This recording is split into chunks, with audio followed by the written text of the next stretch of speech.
এই নারীটি মোবাইলে ব্যস্ত ছিল। সতর্কতা ভুলে যাওয়াতেই ঘটে যায় ভয়ঙ্কর দুর্ঘটনা। একজন অজানা লোক লোহার হুক দিয়ে তার পা চেপে ধরে, তারপর তাকে জীবন্ত টেনে নিয়ে যাওয়া হয় চুল্লির ভিতর। ভাগ্য ভালো, এই জায়গার নিয়ম কানুন বেশ কঠোর। সেই নারীদের ক্ষতি কেবল তখনই করা যায় যদি তারা নিরীক্ষার সময় কোনো ভুল করে। আসলে এই জায়গার নাম ভবিষ্যতের স্বর্গ হোটেল।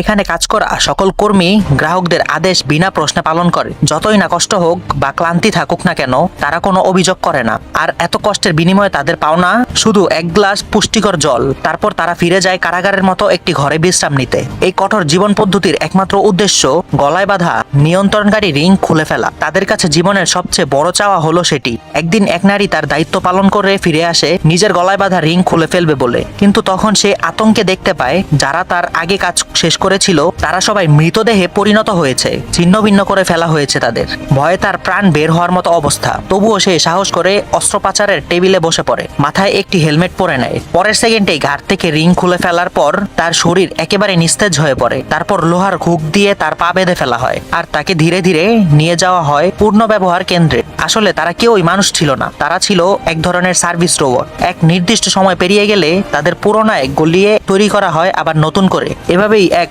অমানবিক পূর্ণ ব্যবহার চক্র চলতে থাকে।